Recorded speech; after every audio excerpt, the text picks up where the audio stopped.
one nation, under God, indivisible, with liberty and justice for all. Oh, show Larry. Okay, welcome everybody tonight before the snowstorm. So we want to hear some more snow. Board, make sure everybody has their mics on so they can hear you loud and clear.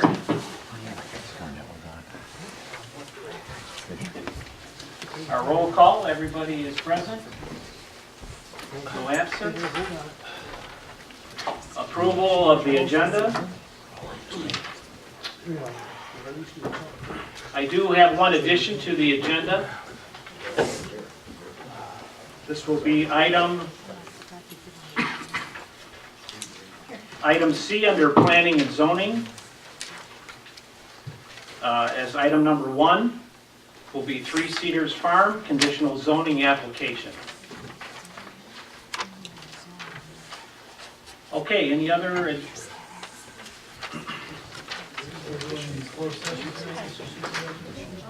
that on the? That's still on the agenda for closed session. There will be a closed session. So again, that's under 7C, 1, under planning and zoning, 3 Cedars Farm conditional zoning application. Okay, we're adding that, Phil. That's the addition. All right, we're down to the public hearing. Can I have a motion to open up the public hearing? Mr. Supervisor, I move that we open the public hearing at 7:03 p.m. if we're going to go by that clock for the 2014-15 fiscal year budget. I'll second.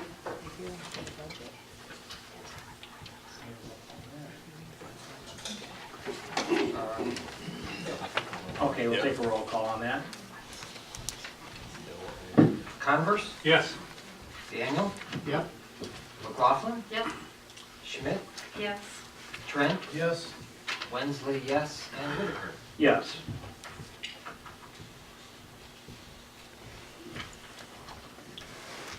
Okay, we have any public comment during the public hearing? Now is your time. You want us to speak for the recreational center now or later? No, why don't we wait till, let's just handle the public hearing on the budget for this year, and then we'll go into public comment. Was this published? Yeah, It was in the packet. yeah, And it's on the website too. No, not newspaper? yes. Was it put in newspaper? South Line area, yes. I must have missed it. Twice. Okay. Any board members, any questions on the budget? It's been before you. I know we went, basically all had copies of it. I was just curious about the fire department setting aside that money for the new fire truck, and I think that's a great idea. I was wondering, do we have any updated information on what the total cost would be for the truck we're potentially interested in down the road? Do we know anything on that?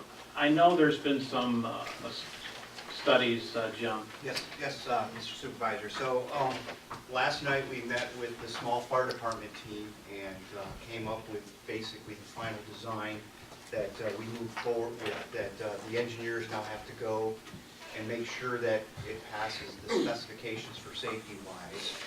So I'd say we're about 85 to 90% complete.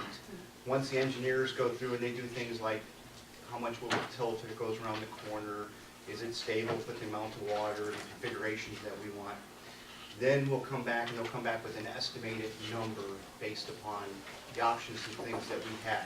So I'm hoping at the next board meeting, I will have all that information to present to you folks as cost estimates, because you won't know what the final is until we go out for a bid. You'll have specifications that I'll give you ahead of time to take a look at if you have any questions as to the design or the functionality to what we're doing, as well as the technical specs, which are quite thick. for the fire truck. So we sat with 3 firefighters and a technical expert, designed it on the computer. So the next step is it goes back to the engineers for all the options. And then I'm hoping before the next board meeting that I would have that in your guys' hands with a rough ballpark estimate, but you obviously won't know the final until we go out to the street and request a bid for it.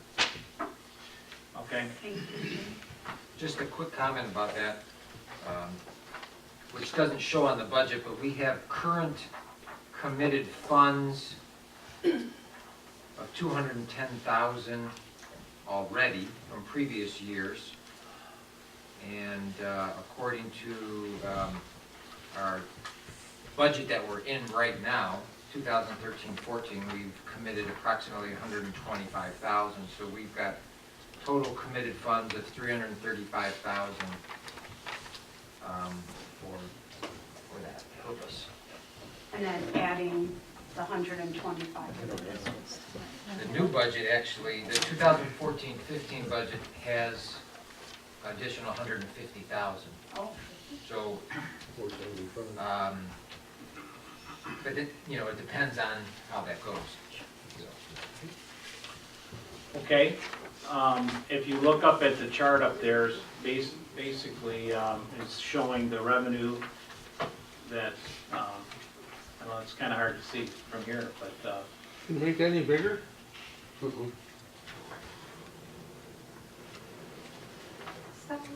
Is that helping? yeah, a little bit.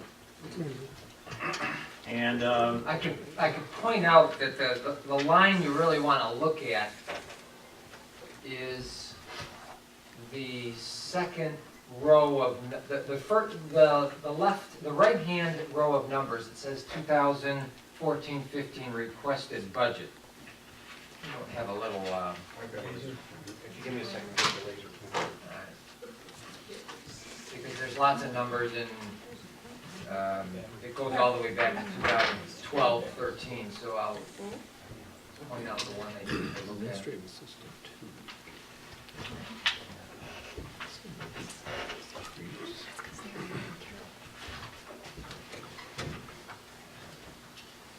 So that row right there is the row, and that bottom number on each set will be the amount that budget line item will be at.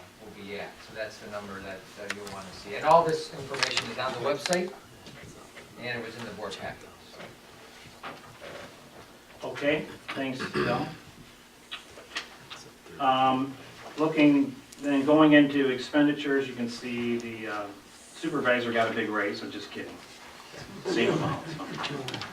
Everything is, You want to tell me which pages to turn to, if you'd like?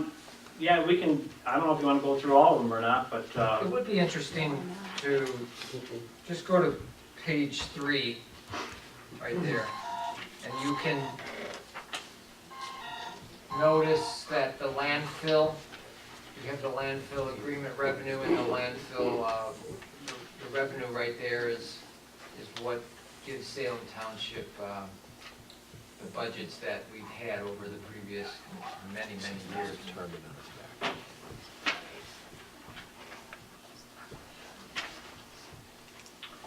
okay, and then I think probably you can see that our legal services are way down, which was page 8, if you want to go to that.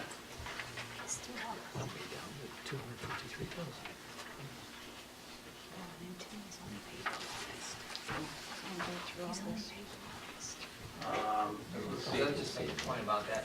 So in 2012, there was $253,000 in legal fees in 2012, and this past year is $67,000. I mean, that will go up at the end here, but a lot of this stuff is that we're dealing with is stuff that has happened in prior years, just to make a note of that. Let's see, how about the assessing? I think the assessing is another one to show folks. Page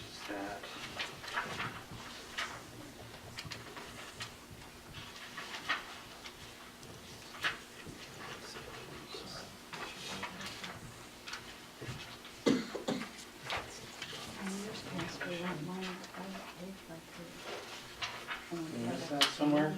Or did I pass it already? Page 7, Page number 7? yes.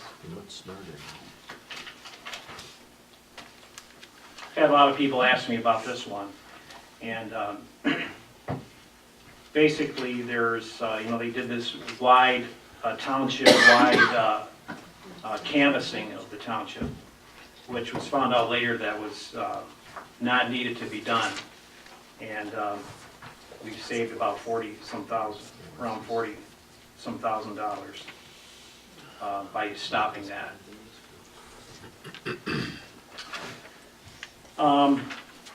And I think another thing, we're starting board of review, just as making a comment about the board of review. We've had, there were 80-some, I think, the year prior, 78 people showed up this past year as I became supervisor. And I believe at the count at end today, there's about 18.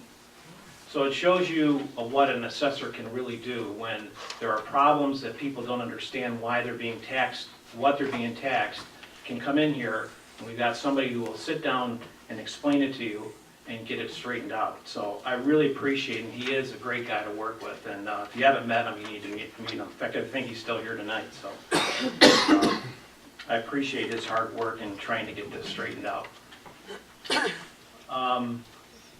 What else? Anybody else got any other questions? Basically, I think if you look at the budget overall, it's basically the same as last year, except with the part of the property that we purchased. You will see on the last page, go to page 19, Jim, if you can.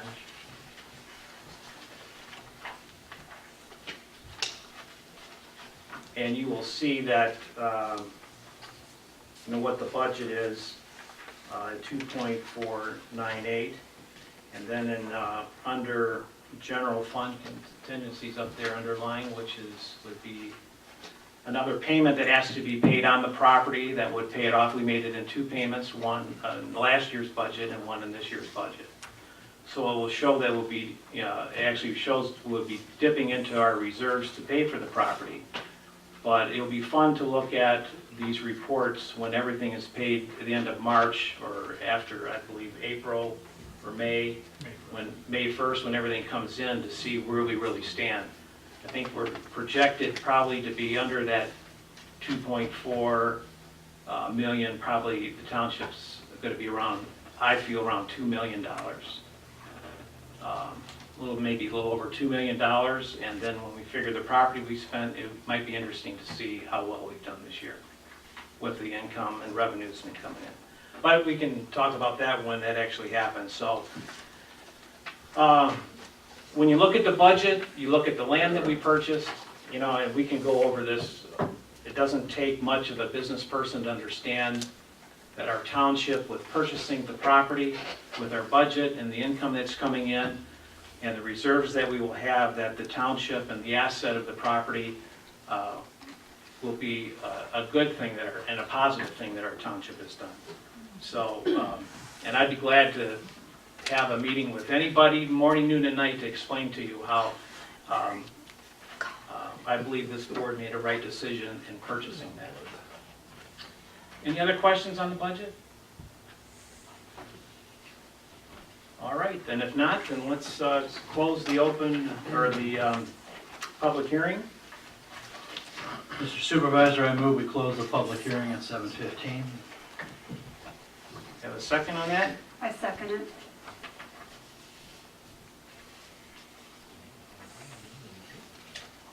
And we'll have a roll call vote. Converse, Yes. Daniel, Yes. McLaughlin, Yes. Schmidt, Yes. Trent, Yes. Hensley, yes, and Whitaker. Yes.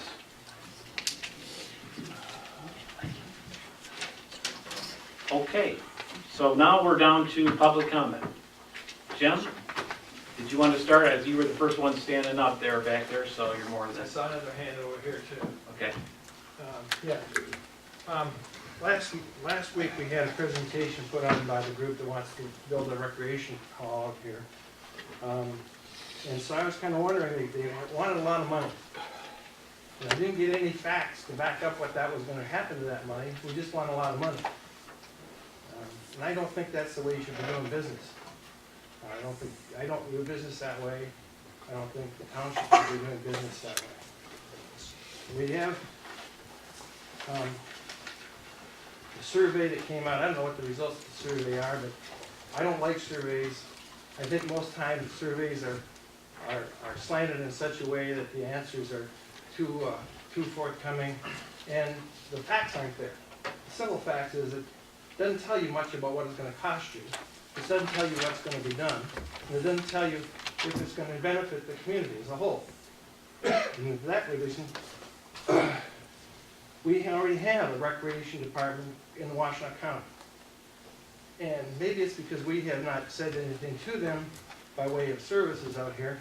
And this is one time when silence is not a virtue. You gotta go and ask people to get the things that you want if you want them.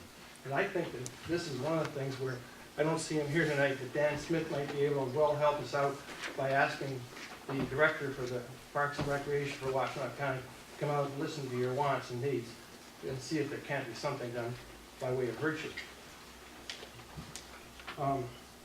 One of the other things that struck me was Ms. Petrosky. I said here earlier that in a meeting, not on this issue, but she was talking about families had gone down. If I remember correctly, the census has shown that the number of families with children has decreased in our youth. So are we building something that's not going to be necessary because we're losing a certain segment of our group?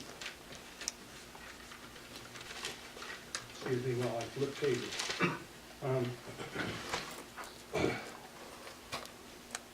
And so as far as I'm concerned, I can already pay taxes for a recreation department in Washington. It's real close to us too, compared with other places to go. And if you were to go from someplace down on Territorial and Napier all the way over to someplace like Rushton Road, you can go to a lot of other places closer that provides those services for our community.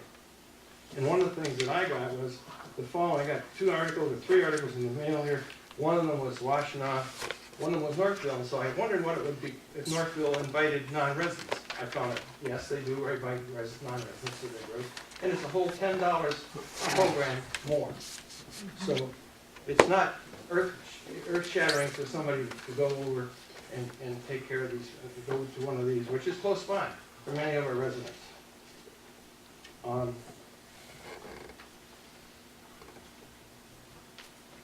And I guess the cost, what is the final cost?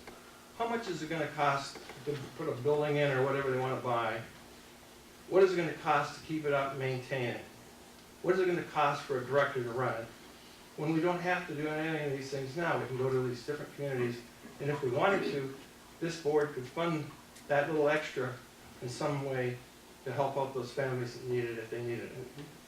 So the problem I have, and I think unfortunately our library is an example of this, is that these costs never go away.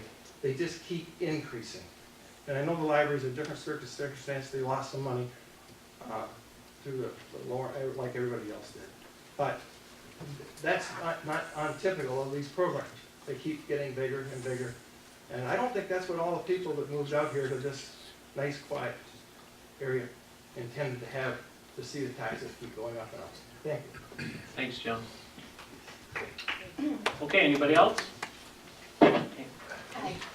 Is this a good place to stand or? Yeah, or there's a mic up here if you want, or however. Well, I want them to be You able talk to hear loud. me It's too, okay. so. My name's Amy Allen, I'm the director at SLARA, and I wanted to come here tonight to talk to both the board and the residents to clear up some misconception about information that's gone out to communities and to clarify what I feel are 2 different issues that are being lumped together in the same issue here. There was recently a letter to the editor that portrayed some information, and I want to clarify what was true in that article and what was presumed wrong. And I think this will answer some questions and specific to the community center issue too. It was stated that SLARA asked for $50,000 and determined that the other 3 communities paid this amount, so that's what we were asking Salem to pay. This is completely untrue. A proposal was given to a few members of the board. It's a 12-slide proposal. I have a copy of it here. If you leave me your information, I'm more than happy to send it to you on specifics of the proposal. It was a determined amount for $50,000 for Salem, which would include them as a participating municipality. It's a one-time fee that could be payable over 5 years. The other communities paid a different portion. Since 1999, when SLARA formed, South Lyon has paid over $378,000. Lyon Township has paid over $236,000. Green Oak, which is our smallest community as of now, has paid over $152,000 since we've been formed. We're asking Salem to pay $50,000, which was determined by taking the total number of Salem residents that have participated and basing it on a percentage of what the other communities paid. For example, Green Oak paying $150,000 had about 3 times more people participating than Salem did. So we took that, divided it by 1/3, and that's what we're asking for Salem. So it is not the same across the board. It's definitely a different rate. And it's a one-time rate. And then there's also every year, for those first 5 years and beyond, they would pay a portion of the participation amount. And when we break it down by the numbers, it would average between $1,500 and $2,500 a year. That's all we would be asking for after that initial sum is paid. And there was a comment in there that I was put off by that I just wanted to clarify. It says that Salem didn't benefit during those initial years from 1999 to now. And I, as a director, would argue that they did benefit because you had an opportunity to participate in those programs. Had those other 3 communities not paid for SLARA to start, those programs wouldn't have been offered. So there was a benefit. Whether or not it was taken advantage of, it was there. The other issue in the article was that joining SLARA would cost Salem residents an additional $1+ in mills and property tax. Joining SLARA, we're not asking for any tax millages. Joining SLARA, other communities use money from their general fund to use for their contribution amounts. My perception is that's what Salem would do. That would be their budget that they're proposing. There would be a line item that says SLARA, $1,500 a year. That would be their contribution. It does not affect your millage at all. The other thing in there was SLARA is a taxing authority and can ask for an additional millage at any time they see fit. It's not that that statement is untrue, but I wanted to clarify. Any tax proposal needs to be approved by the SLARA board and then brought to the public for a vote. As a participating municipality, if Salem were to join, they have a voice in that. Our board would decide whether or not it's something they wanted to put before their voters. If the board decided that it didn't want it to go to vote, it wouldn't. If it did go to vote, all municipalities have to pass something for a millage to go into effect. So if Green Oak, South Lyon, and Lyon Township all said yes and Salem said no, it would not happen. The biggest clarification that I wanted to get out to you guys tonight is that the community center and joining SLARA are 2 separate issues. In order to get to the community center, you have to join SLARA first, but you don't have to do both. If Salem decides to join SLARA, it just means that they get to make the decision on the community center. If Salem says no, as a member of SLARA, it doesn't happen. If they decide to say no and not become a member of SLARA, the community center may still get built, it may not, but if it does, it just means that, like the other gentleman referred to, that there's programs that you could pay a non-resident fee, you would have to pay that non-resident fee. That's all it would be. It may only be $10 difference for a program, so it may be beneficial for some people not to do it or to do it. It's an individual choice, but it's not affecting the millages, as a decision isn't made for you. This would have to be a public vote, and if Salem or any one of the other municipalities said no, it would not happen. You're not able to be bullied into something just because the other communities want to do it. So I just wanted to clarify some of those points for you guys. Sorry. Yep. In your actions, you just told us that yourself, it's cheaper for us to just pay the extra $10 than to join. For So I mean, some, I think, you know, I'm willing to give Dave Trent $10 to join. Yep. But I think the rest of the board ought to keep the rest of us out of that mess. yeah, and this is one thing, and like I said, I'm more than happy to share And this whole who put the presentation. article in the South Lyon Herald? Who is I- behind that article? I do not know. I didn't jot down who wrote the article. Now, who put pressured that article in the South Lyon Herald a week or so ago? Yeah, about Solera. You didn't read that article? I read it, that's Where what I was Mr. Trent has his referring to. picture in there with, No, the survey. huh? She's thinking of the letter. That's You're real. talking about. I'm talking South Lyon Rec. The You're article. talking about the article that appeared on the front page of the South Lyon Herald. You're talking about The the letter letter, to the yeah. editor. Oh, It's okay. two Yeah, different things. two different Well, things. I say we ought to stay out of that South Lyon recreation mess and let you And guys I worry about understand it. that, and everybody is entitled to their opinion, and I'm not trying to change opinions. I'm just trying to give facts, and one of the things that did come up in the presentation was this was something that, if you chose to join, it is a benefit for some residents, like you said, some residents. In total, we've kept track the past umpteen years of how many people in Salem have participated. And just for example, in 2012, we had 142 people participate. It may not seem like a lot, but when somebody from our communities takes part in a program, they may pay $10 more. Out of those 142 people, all paying $10 more or $15 more, it equaled $3,200. To join cost $1,200. So it does give a cost saving to some residents, but like you said, and you have every right to your opinion, it may not benefit you and you may not want to do it, but there are some residents that are getting more of a charge that could be decreased if Salem wanted to join as a whole, so. And we do have the numbers to present to you on exactly how many people have participated, and more than happy to share it. Since Okay. you have the number of participants, could you please tell me what the number of registered voters for each of the communities are that would take part in this? The number of registered voters, Yeah. I do not have, So you no. don't have that, so you don't know what the percentages are as far as the communities. And in the future, you're telling us that today, if one of those communities opt out, then there's not, whatever's going forth on that particular issue will not take place. In the future, does the board have the ability to change that so that if a community opts out with the volume of voting, registered voters in the other communities, they could pass it regardless of what one community wants? Does the board has that ability, does The authority was it created not? under a public act, it's Michigan Act, I think, Public Act 321, and it states that all participating municipalities need to unanimously vote it. What public act So is the it? board is not able to. 321, 321? yes. And if you get in touch with me later, I can email you a copy of that. So yeah, all members need to pass it.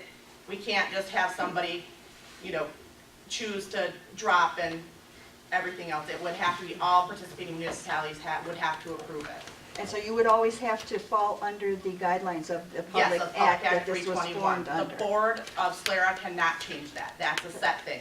And that is also, guidelines are millage, what we have to follow to get a millage passed, stating that. Okay, let's hold on to the questions. We got board discussion on this down further. So this is public comment, 3 minutes or whatever. Okay, in the back? Can't see. First of all, Mr. Whitaker, you stole a little bit of my thunder in that this is public comment.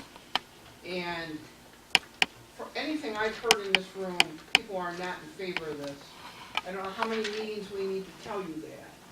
But we're not in favor of it. We're not in favor of it for a lot of reasons. Some of us don't have young children at home, and our horses and our cows don't want to play sports. And we really don't want to pay for somebody else's, we've already paid for our children. Some of it is we live in 4 different school districts. And some of us who do want to participate in more than one community, because one community simply doesn't offer all of the activities that we want to be involved in. So I'd like to know, as a citizen of this township, how many more meetings will this be on an agenda before a decision is made and the public is heard? Thank you. Very good, Okay, Lynn. anybody else?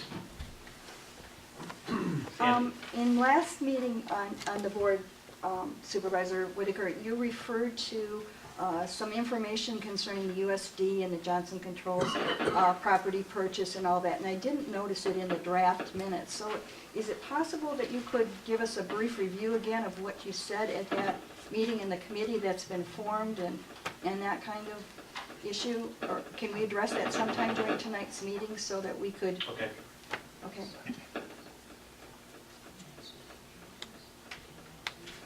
Okay, anyone else? Joanne? I was just curious at what point the government became responsible for my recreation or my kids' recreation. Okay. Anyone else? Okay, then let's move on to the consent agenda. Mr. Winsley. I move that Salem Township approve the following consent agenda items.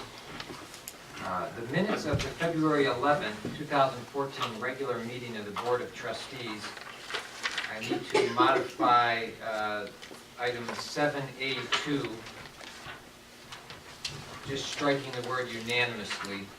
So it says motion was approved, but it should, I need to take out the word unanimously because we did have one no vote. Also want to now, in the agenda, disbursements for February 2014, the general fund. For February check roster has a total of $64,186 and 44 cents. These include checks $24,511 through $24,568. Escrow fund checks for $565, check 1546 through 1547. We had a total payroll for February of $46,016.50. $173.50 was for Paycor. And out of the sewer fund, we had $139,511.90. These were 3 checks, 1914 through 1916. For the invoices for March, which are all, again, listed in your board packet, general fund invoices of $68,773.52. We had invoices for the sewer fund of $5,961.04. And last, the escrow fund, we had invoices for $500. So do we have a second? I'll second. Okay, we have a second for the consent agenda. All those approved, say aye. Aye. Any opposed? Consent agenda is passed. Okay, under business items, under administrative, financial audit service agreement is in the board packet. Mr. Supervisor, in the board packet is the agreement that the board agreed to last meeting after several months of deciding which accounting firm we would use. Last month, we agreed that we would use Gatebridge, and their agreement was for $15,320. We made a recommendation at the end because we were terminating our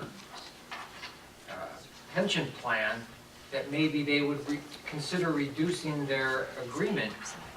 And they did. They lowered it $2,000. So in your board packet is the agreement that the annual fee will not exceed $13,320. So I just wanted to let you all know that we were able to do that. So that will save us a couple $1,000. There's no motion because we've already approved it. Good job, Bart. Thank you. Okay. Next item is under the dental benefits. Mr. Winsley. I've got a motion, and I am still actually not sure if I want to make the motion, if we're ready, if I'm ready to make this decision yet to commit to the dental benefit that this motion says. So I'm going to, if I have the opportunity to pull it and not go with it and take another month to look through it again. Let's just, some discussion that happened today on this. This is mainly for Carol, excuse me, Leojo, I believe, right? He's the only one getting this benefit. That's correct. And from what I'm understanding, Carol's been here for 10 years. And because of the drop in the benefits that the township provides, we don't have people getting a lot of benefits. But Carol's been here for, I think, over 10 years and gets benefits, medical and stuff. The plan, I believe, was going to drop it because of just the low enrollment and only one person. There's been, at the last board meeting, it was discussed about $250 providing for her, which is really not a whole lot of money if you've gone to the dentist lately. So there's been some plans, and I think what we need to do is check with the plan that was on the last board packet about something like $43 or so per month that would give her, but I think what we need to find out is if that insurance company will Even allow one person. One person. Yeah, So, I think that's why we should postpone it. yeah, then. that's fine. All right. Is that fine with everybody else? Objections? Okay.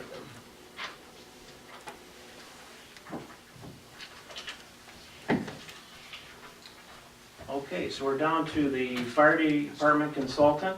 I move that Salem Township approve the hiring of Jim Rokel as our fire department consultant. He will report to me, and he'll be used to review the repairs and maintenance of the fire vehicles and equipment at the rate of $25 per hour, effective immediately. Have a second on that? I'll second. Any other questions about that? We talked about this last month, so all those in favor say aye. Aye. Any opposed? All right. That will be passed.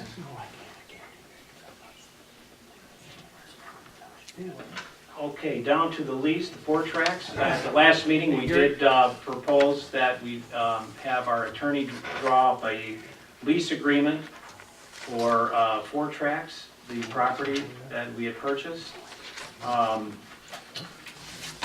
The plan that we had talked and discussed about what had been was going to be done by the current farmers that are farming it, had come back and said that they feel that this was not a good deal for them, and we discussed it, and so how, what moving forward, how do we do? Our problem out there is we do have to demo the property and come up with the different ways. Either we go out for bid and have people give us 3 quotes on demoing the place, that's the barn and the house. The problem arose with this situation was that the current people who are farming and that farmed it in the past have already planted some winter wheat on the property, and we feel, at least I feel, as a good government to allow them to lease the land for another year. And then we had made this agreement about they were going to clean up the property. So it doesn't look like it's going to be in there. In other words, saying that they're going to lose their shirt if they do this. Again, it was unfortunate that we talked about it. That's why we brought it up and thought it was a great idea, but now it's not. So we have to, there's been a lot of stuff thrown out as far as making a three-year lease with them and doing that kind of stuff. But what it's kind of come down to, we feel that to let them continue to farm the land for 1 more year at the rate of $17,000 instead of $10,000. That's what the previous owner was getting for the house and also farming the property.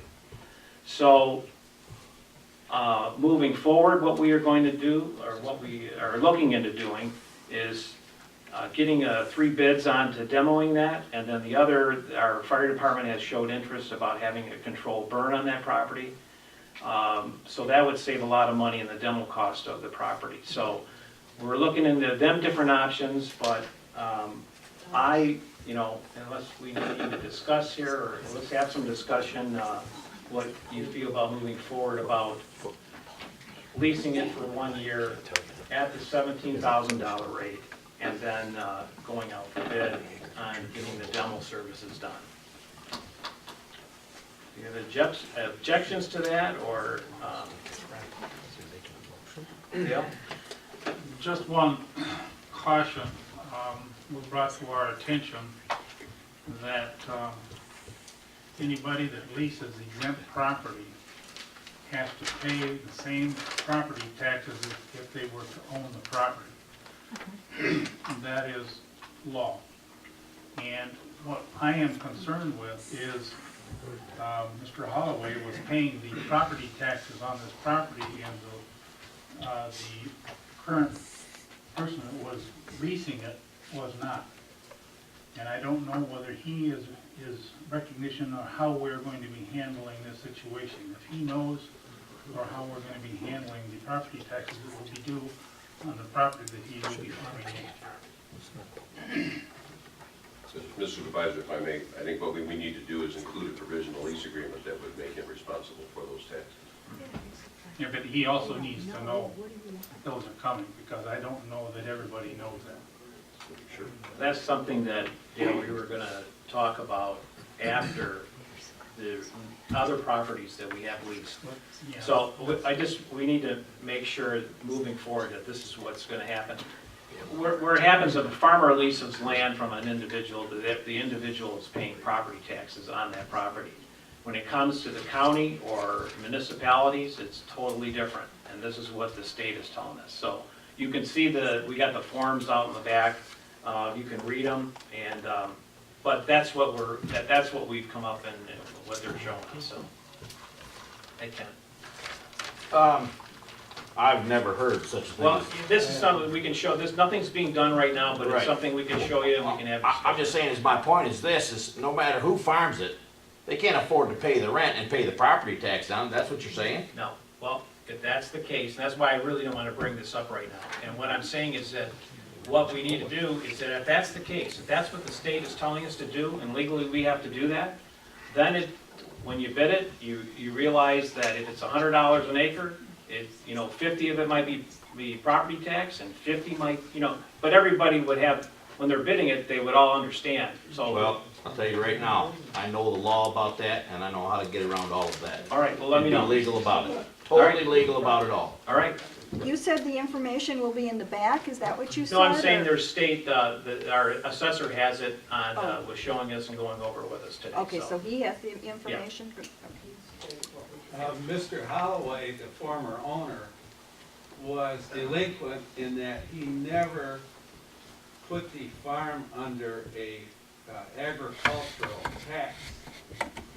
We tried to get him to do that for several years, he never bothered to do that. So it's taxed at a huge rate, Right, not at an agricultural. right. That's right. So that's also an issue. Okay, so let's move on. Let's, do we need to make a motion for extending it for a year? No Or way have you it, can or, farm it and pay the city, the township. and- You've already made a motion last meeting to approve Okay, having me drafted, so really all we're doing is changing some of the terms. got it. So, All right, we'll be- that's what we'd like you to do now. Can't do it. All right, thank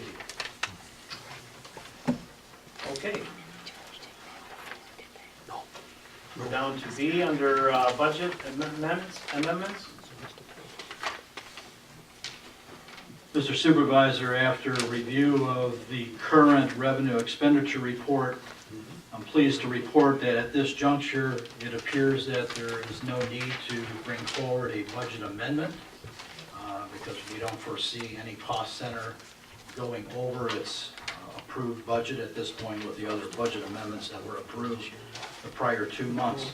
The only caution I would have on that, Mr. Supervisor, is in the legal services area. And depending on the amount of bills that we receive this current month, that would potentially make that cost center exceed its current budgeted amount. All right, Ed, stand up. That would potentially necessitate a special board meeting just to resolve that one concern. We will do everything possible to avoid a special meeting. Yeah, I trust our current attorney would not force us to have a special board meeting on his behalf. All right.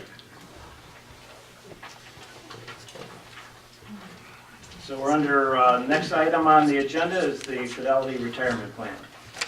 Mr. Supervisor, I move that Salem Township approve terminating the Salem Township Fidelity Retirement Plan effective April 1st, 2014, with the final contributions to participants' accounts to be made with the payroll of March 31st, 2014, per section 10.6 and 10.7 of the Fidelity Retirement Plan, and also to adopt amendment number 2014-2, formally terminating the plan effective immediately April 1st, 2014, and authorize Supervisor Whitaker to take any further action as necessary to terminate the plan.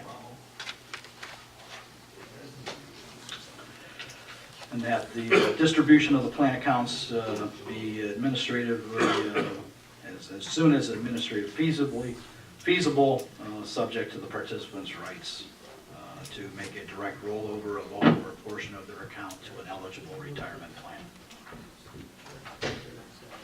Okay, we have a second on that? I'll second. Mary Beth seconds it. All those in favor, say aye. Aye. Any opposed? Okay, so that's done with the retirements. Okay, moving on to the salaries for the 2014 and 15 elected officials.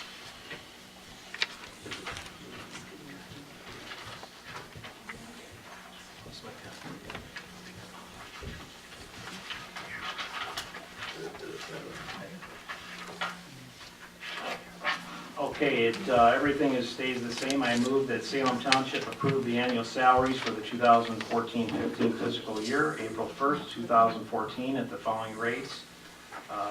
Administrative offices, $35,100, trustees at $6,150. Do I have a second? Support. All those in favor? Say aye. That does require a roll. Does it? Okay.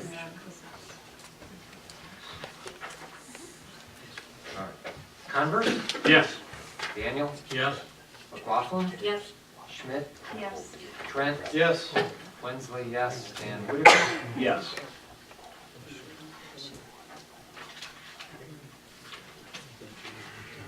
Okay, the next item is the 2014-15 non-elected official pay rates.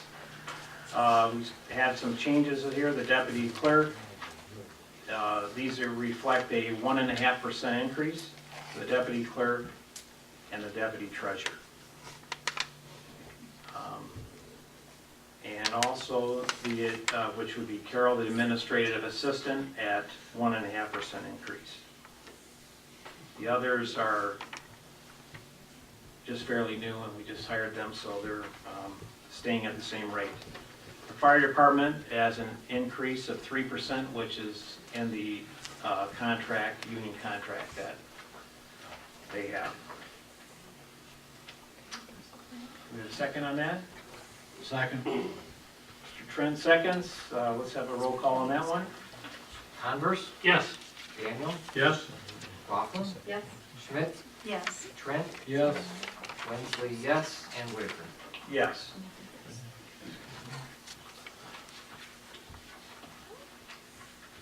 And we're down to the committed funds resolution.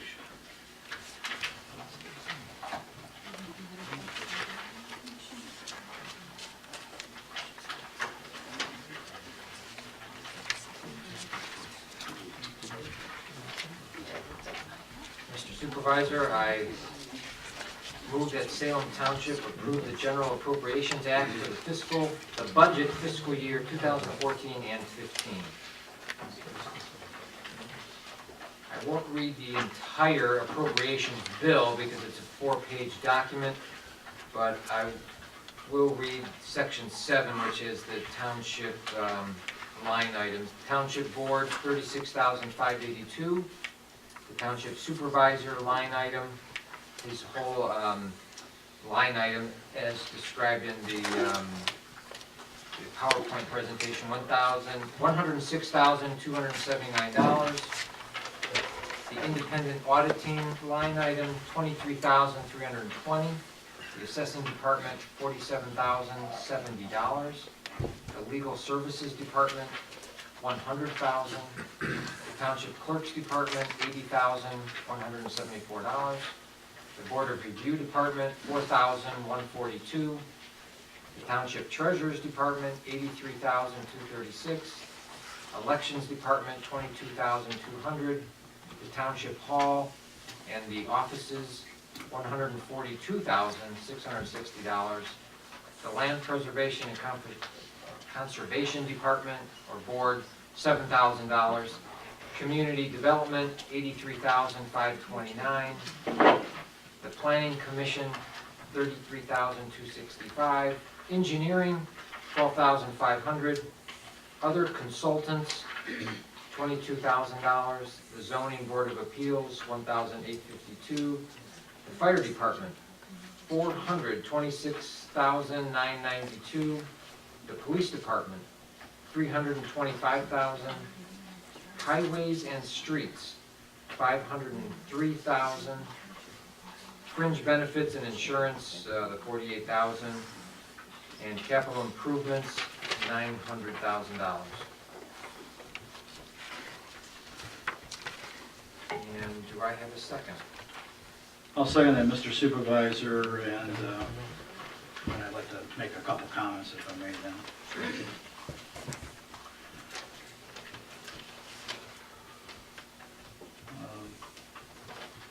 One comment, Mr. Wensley, just for your records, Section 16 of the General Appropriations Act shows that Mr. Whitaker was going to make the motion. Since you've made it, I suggest that you make that change. Earlier tonight, board members, we eliminated the pension plan. Going forward, I'd like to suggest that in Department 851, Fringe Benefits and Insurance, line item 851, 000-920, pension plan, that we still maintain that $10,000 in that cost center, and we revise the wording of that line item and make it employee recognition. And that going forward, we have some discussion about how we could utilize those funds to reward staff members in the future. By virtue of our eliminating the pension plan, we have essentially taken away 10% of their gross salary toward a retirement plan. I think this gives us the flexibility to come up with a very creative methodology to reward employees in innovative ways.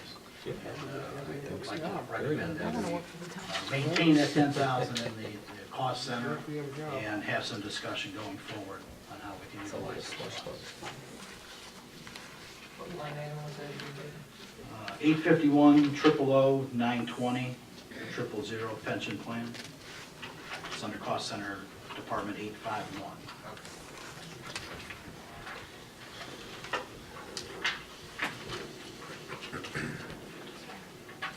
Just a question on that, David. What, the people who are, you know, everybody's basically part-time, right?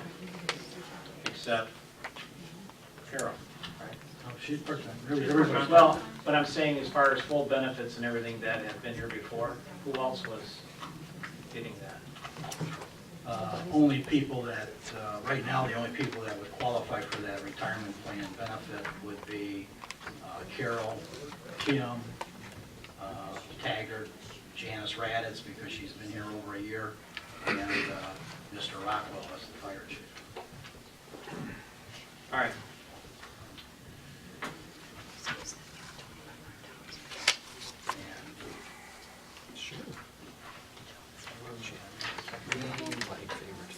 We've got a second, Dave, so we need a roll call vote. Okay.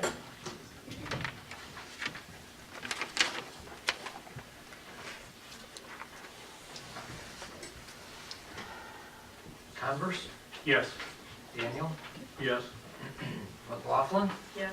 Schmidt, Yes. Trent, Yes. Wensley, yes, Whitaker. Yes.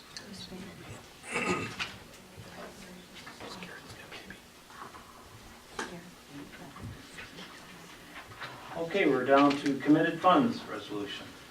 Mr. Trent.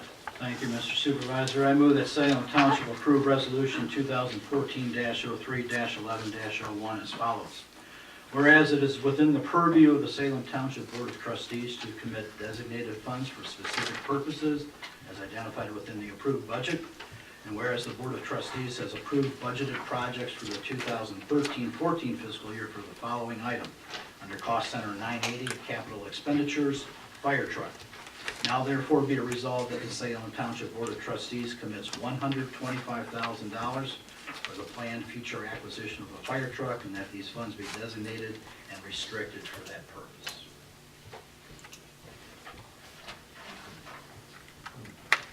Have a second? I'll second. And Mr. Supervisor, just to clarify some of the discussion we had earlier, Mr. Wensley did make note that we already have committed $210,000 toward a fire truck. With this motion here tonight pending approval, that would get us to that $335,000.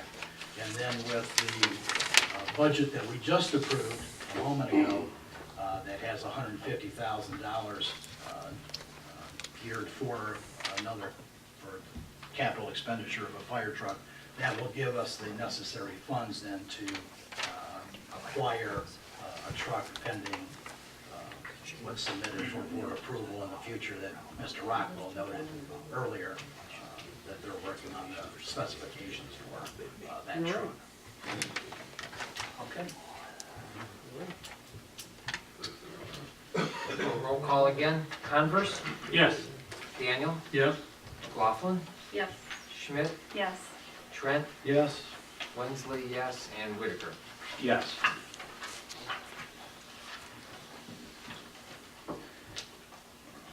Okay, we're down to item C, 1, planning and zoning. There's Three Cedars Farm.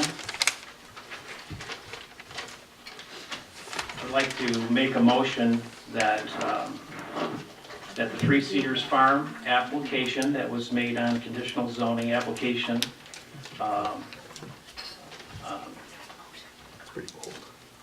to retract that and then take, I want to take that off the table. And the board can vote it if you remember that the farm and the township had requested, and I would appreciate if the clerk would make note that former supervisor Robert Heil had recommended that I apply for this conditional zoning, and also the legal counsel of this township, to my attorney, advised me that this is what I should do. But I'm withdrawing my application at this time, and I'll let you guys vote on that.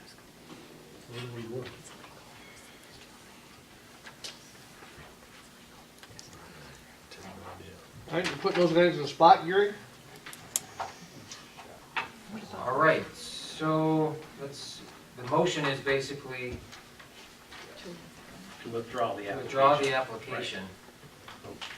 Mr. Supervisor, I think since it was passed as an ordinance, I think the board would have to pass a motion to rescind the ordinance that was passed in February 2013. Rescind the ordinance. Yes.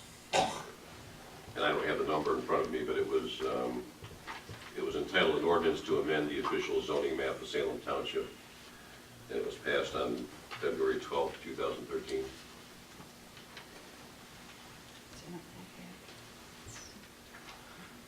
So by your statement, are you saying this motion's not required? This is the motion that I'll be bringing to the board then, and we can, so the clerk will make the motion then to rescind the ordinance of Three Cedars Farm Planning and Zoning that was dated February 12th, 2013. Do I have a second? I'll second it.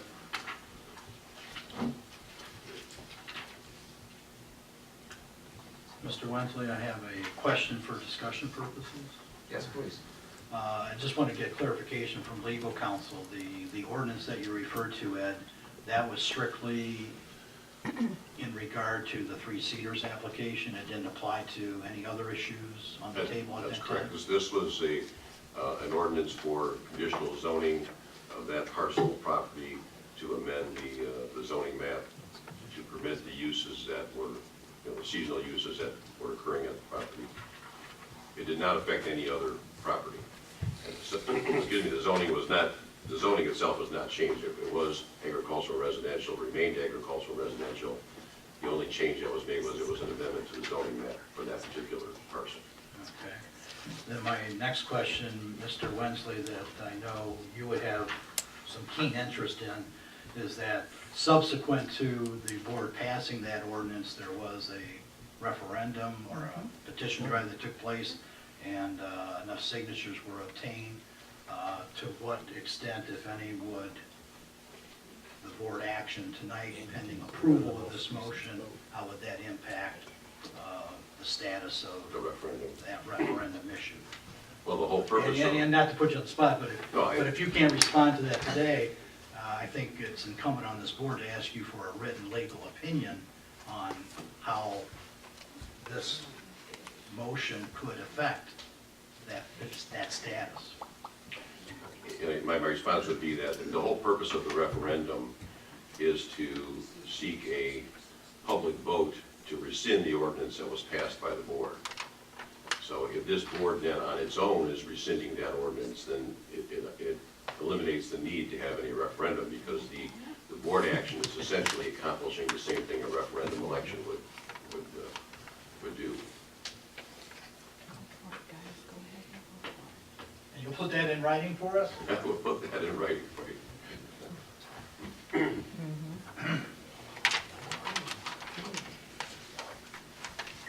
All right, well, I feel confident about that then. I think we'll have a vote, roll call vote, and we'll leave Gary out of it.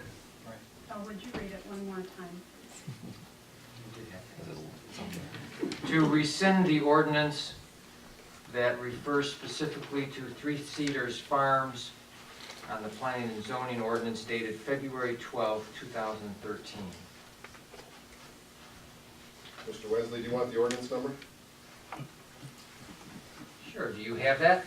2013-02-12-01. Thank you, Mr. McCuskey. You're welcome, Mr. President. All right, one more time. We will rescind the ordinance number 2013-02-12-01. That's referring to the Three Cedars Farm planning and zoning dated February 12, 2013. We have a second by Dale Converse. So we will go and proceed with a roll call vote. Converse? Yes. Daniel? Yes. McLaughlin? Yes. Schmidt? Yes. Trent? Yes. Wensley, yes. And that's it. So we have 6 yeses and 0 noes. So the motion has passed. The ordinance is now rescinded. Okay, let's move on. Down to, we got the clerk revenue expenditures, which is going to close in the board packet, and we're down to the fire department. Mr. Rockwell. Thank you, Mr. Supervisor. Just a couple things in front of you. I gave you a copy of the runs. We had 40 runs for the month of February. Most notable, over half were medical, not surprising. But we did have one fatality, pedestrian versus car out on M14 in Napier. I want to thank the state police lieutenant and your staff with the investigation on that. There was a lot of lessons learned out of that. There was a lot of handoffs through PSAPs, or what you call for 911 centers, and we learned a lot of things out of that incident. The other thing I wanted to talk about was we received 12 applications for firefighters, and actually I received another one just recently. So I would like some guidance from the board as to how to proceed on those applicants and reviewing them and maybe potentially hiring them. Any questions so far? The next thing was Mavis. The county fire departments are working towards creating a Mavis, which stands for Mutual Aid Box Alarm Systems. It's a standard way that the state of Michigan's looking at creating mutual aids with other departments. It's particularly when departments have been drawing down in resources and things like that. Most departments recognize that if there was a major catastrophe, say a train accident here at 6 Mile or an airplane crash, that one department can't handle it. This would be a standard way of calling in resources both for our community and for a neighboring community to call for us if they need it mutual aid. It establishes what's called standard box alarm. So if we have a house fire, I would say give me the first alarm. You see that on the news all the time. That's typically an engine and a tanker. But we would figure out what our first alarm, what our second alarm, what our third alarm would be. So it standardizes the calling out of resources. It allows resources to be moved throughout the state and actually throughout the region based upon the emergency. This is something that Lansing's been pushing very hard for the whole state of Michigan. It standardizes the way mutual aid is occurring. To make it happen, we would have to pass an ordinance or a resolution and a interdepartmental agreement. I gave you guys a draft copy of these. They're right out of the laws. These are standard verbiage that's written up in Lansing for all the departments to adopt. I believe most all the departments in Washtenaw County, but maybe one or two have yet to adopt it. We're a little bit behind the 8 ball. All the larger departments, Ann Arbor, Ypsilanti, all those departments have already adopted this. It standardizes a lot of things like radio communications, and it's a big animal. So kind of just for the first bite, it's on the website. You can look up Mavis. You can type in Michigan Mavis. There's tons of stuff to read up there. I gave you just the ordinances that they're looking at passing. I'm hoping in April we could have some more discussion on this and maybe some questions or answers if people have any questions in the meantime on that. And then maybe in April we could look at passing this. In line with that, I'd like to update some of our existing mutual aids, which Mavis would do, but also cost recovery. As you're aware of, we have some county teams, and if those county teams come in here and we don't have these cost recovery ordinances in place, we could end up holding the bill for those resources. So one of the big teams that we have is the hazmat team, and the other big team that we have is technical rescue. So technical rescue is high angle rescues, technical rescue is structural collapses, and trench rescue. Those are our specialists, and because it's so expensive to maintain those teams, the way the county has done this is they said, okay, each department, give us a couple guys to man the team, and then we're going to use county resources to buy these multi-million dollars of equipment that goes in, training, equipment, and resources to do these rescues. So we want to look at these ordinances, so in the future, if I needed a technical rescue team out here or a hazmat team, we'd be able to recover those costs from the people who caused the accident. So that's kind of a protection of our dollars. And so we want to put those in place so that when we call those in, we can go back and recoup that money. Any questions on that?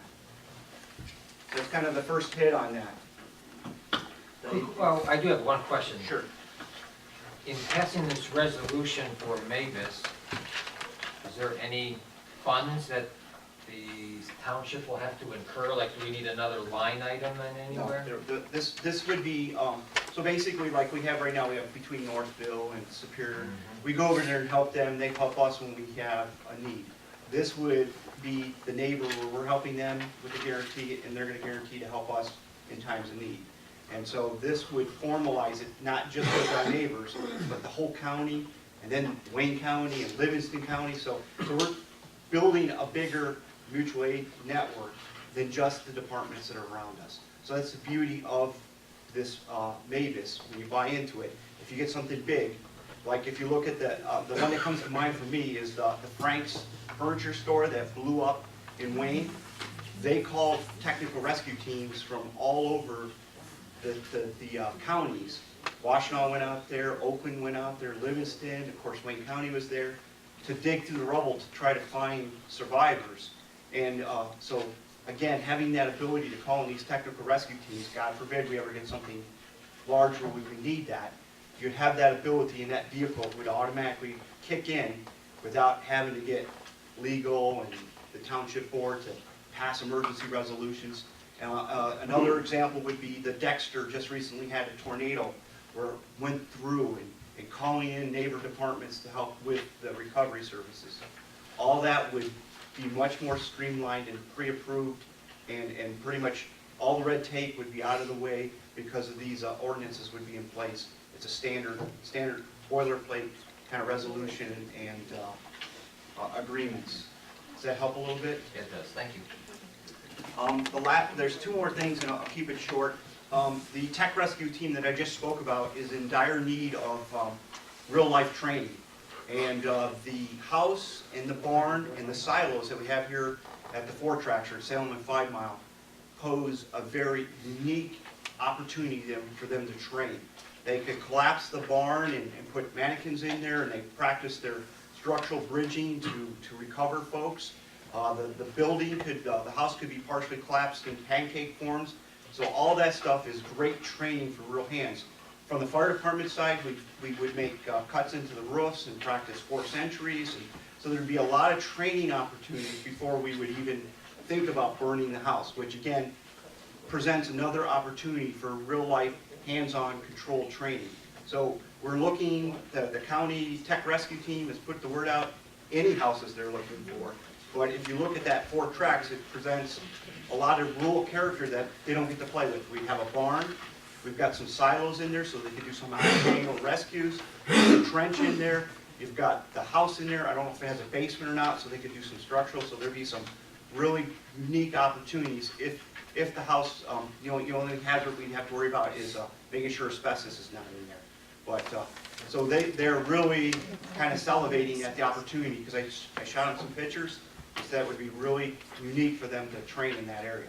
So they welcome that opportunity.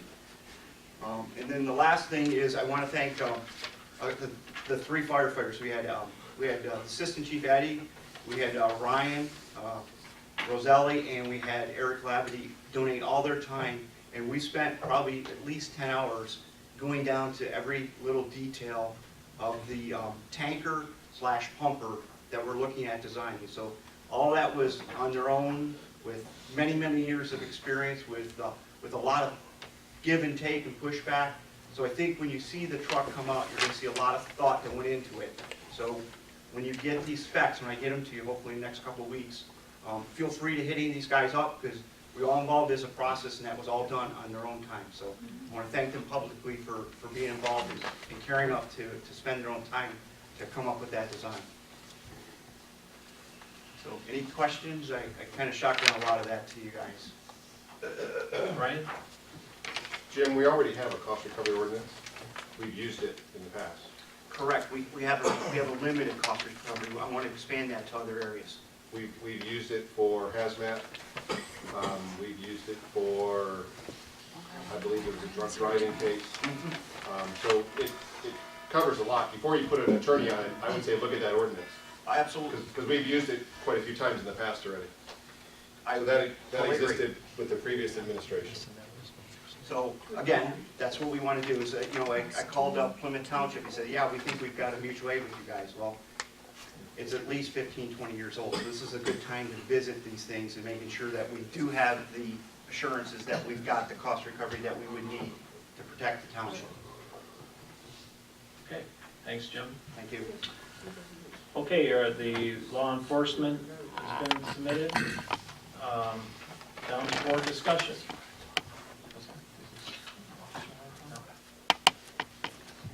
Yeah, Sir? I don't think that involves money for it.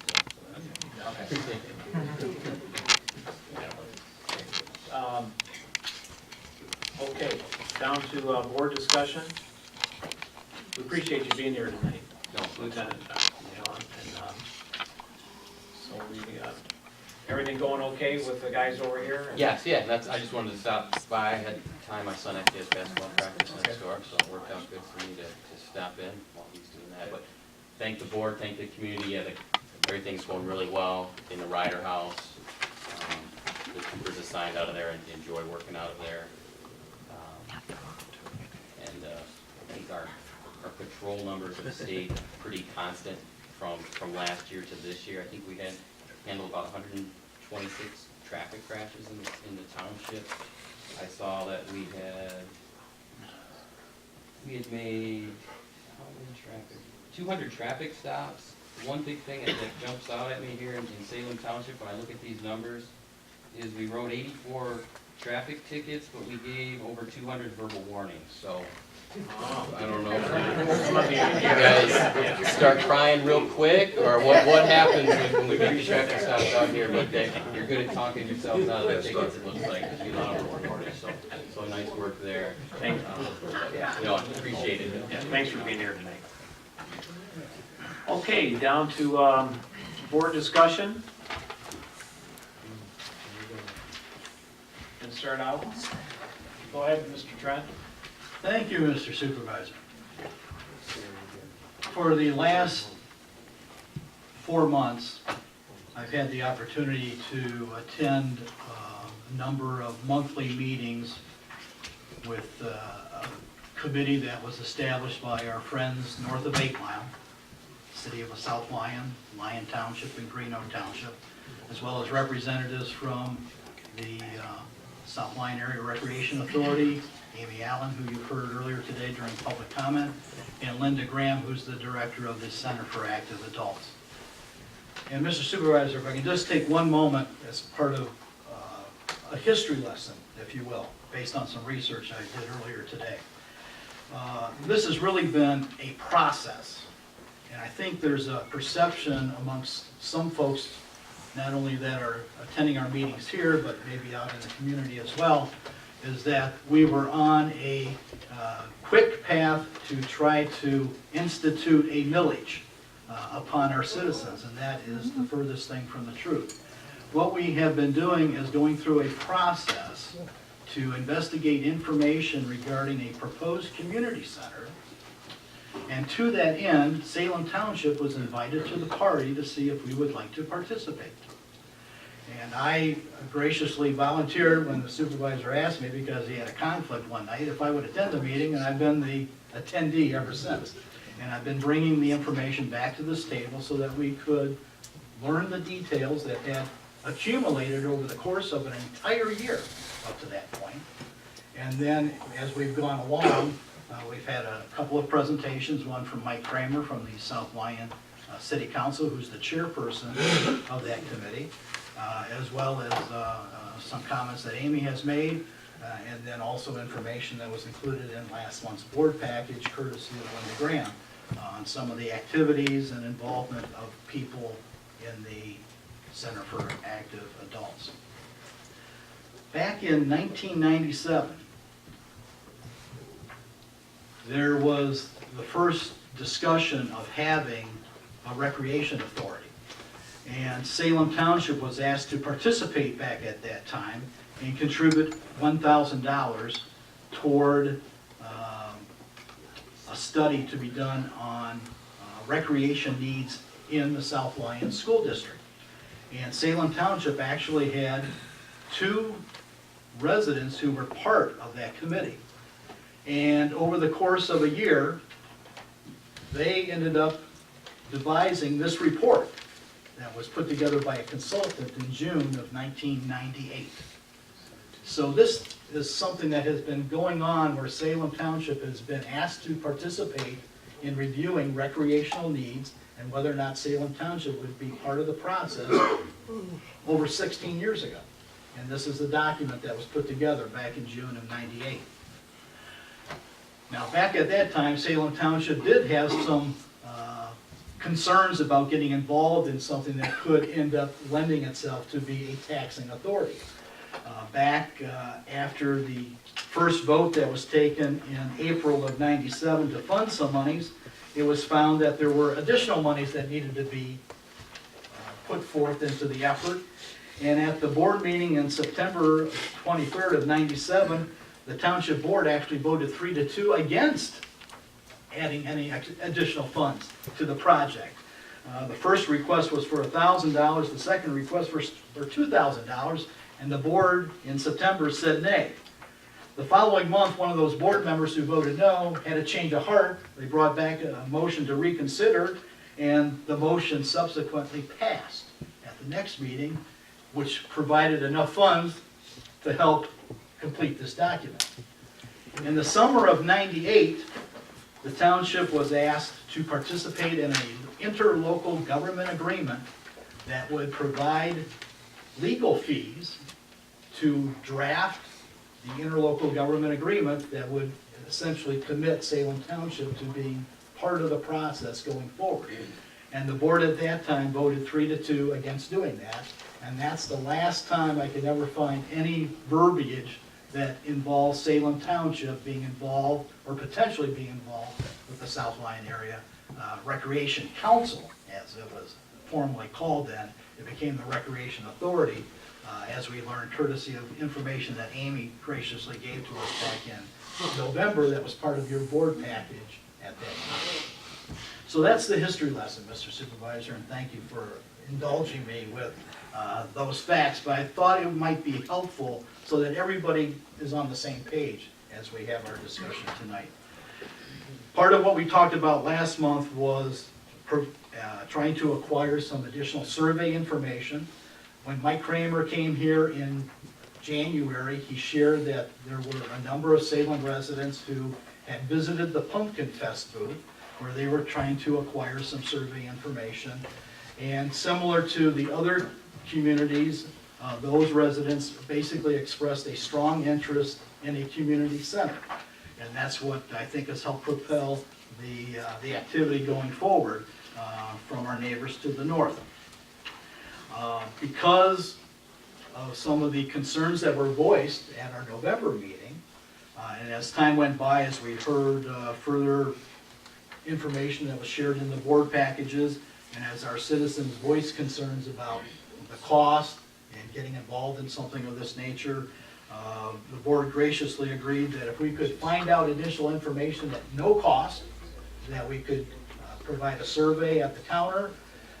Somehow the South Lyon Herald caught wind that we were trying to distribute a survey in the community, and that's what generated the front page article in last week's paper that showed me with a resident at the table filling out a survey. And so what I have provided in the board package is information that Linda Graham gave kind of as a direct answer to John Daniels' inquiry about how many people north of 8 Mile are actually utilizing the facility. She provided additional information that I passed out at the board table tonight prior to the meeting that shows the overall population of each of those communities, how much of the population is over the age of 50, and what percentage of those people are currently utilizing the Center for Active Adults, because again, that's a large component of what a community center would be using as far as services to the public. There's a lot of folks that obviously think that it's just here for kids, but again, there's our senior citizen component, and you can see those numbers for your information. The one thing I want to get to tonight is some of the results that I've compiled. We had a 10-question survey that went out. I just took what I thought were probably the big 3 out of those 10 questions. And out of 63 surveys that were returned, the bottom line is that over half of the folks, 37 out of the 63, said they were very opposed to having an interest in a community recreation center. 24 were either very interested or somewhat interested. The question about would you be willing to agree to a 1 mil increase in your property taxes, 38 people out of the 63 who answered that question said they strongly disagreed or somewhat disagreed with having their property taxes increased that much to pay for a community center. 14 were in favor, either they strongly agreed or somewhat agreed. 4 didn't have a strong opinion one way or the other. And then we posed the question, because I thought this would be of interest, that if the community center were strategically located to our benefit, where it was within at least 1 mile of our township border on the north, would that influence the person's decision on supporting a community center or not? And basically, it had little impact because 31 people who said that they were, basically 31 out of the 37 who were very opposed to a community recreation center to begin with, they still kept a strong, we disagree, or we very somewhat disagree that would impact our decision making. Out of all of the participants, only 1 was out of the Ann Arbor School District, none out of Northville, 8 from Plymouth Canton, 47 respondents lived in the South Lyon School District. And you can see the age breakdown too. The vast majority of the citizens who filled out a survey were over the age of 50. I don't know if that just goes to show that the older citizens read the local paper, and pay attention to what's going on in the township compared to the younger folks. But that's what came out of the survey. And we wanted to take the survey just so that we could get as much information as possible to help us in our deliberation and in our discussion, so that we could make a better informed decision as to the pulse of the community and whether or not this is something that this board desires to move forward with, and the process of deciding whether or not Salem Township, 1, wants to become a member of Solera, and number 2, if we took that step, do we want to move forward with a possibility that a millage could go on the ballot sometime later this year in support of a community center. Mr. Supervisor, thank you for the time. I yield the floor. Thank you. Okay, any other discussion from anybody else? Before I have my final comments, or anybody else? Now, Mr. Supervisor, if I can just say this, and I know you are desiring to share some thoughts, that the issue of a location for a proposed community center is kind of up in the air right now. That committee is looking at various other sites now. They had pinpointed 1 site that they spent a lot of time and effort, invested some monies to do a survey and an appraisal, and at the end of the day, after the architect put in the proposed building concept based on the request of the committee, as far as what they were looking to have in a community center building, they essentially came to the conclusion that that particular site was too small. It didn't have enough acreage to allow for needed parking, as well as any potential expansion down the road. So basically, they're back to square one looking at proposed sites. And really, unless that committee can determine a potential site, it really might make the possibility of a millage issue later this year kind of a moot point, because if you don't have a site that you can tell the people, this is where we're going to build it, and here's how much it's going to cost, it's really going to be hard to garner support for something like that. So, and we're running into a time constraint as we go forward. But anyway, Mr. Supervisor, thank you.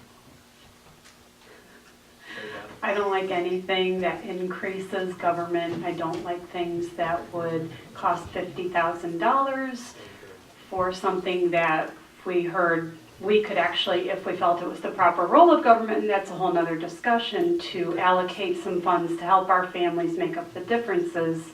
That's another debate for another time. And I certainly don't like anything that would even ask people for an increase on their property taxes. So that's my 2 cents on that. Thank you, Mary Beth. Anyone else? John, nice to talk. Let me just get the fire discussion. Okay, I mean, I expressed my views last week, and that hasn't changed based on what we've discussed or what I've heard today. Going with Mary Beth, you know, I don't want to increase taxes on anyone. And in regards to the value this brings to people of Salem Township, I don't think it's there. So ultimately, you know, that's my position. All right. Okay. One of the questions that I've got, David, is when I look down here, I see 47 from the South Lion, Northville 0, Ann Arbor 1, Canton 8. This is not a very even distribution of the survey, so I would counter to say that this survey, and even though I know that you tried your best doing it on the internet and you gave all of it, I really have a hard time seeing why it is so heavily weighted towards those people that are in direct vicinity of that facility, proposed facility, which would be somewhere around the South Lion area, if I'm correct. So I really am having a lot of trouble with this survey because it doesn't have a normal distribution across the whole complete township. Okay, Mr. Converse, anybody else? Everybody else said? All right. Pat? My question is, did anybody in this room fill out a survey that was included in David's figures? I filled out a survey, but I turned it in at the desk.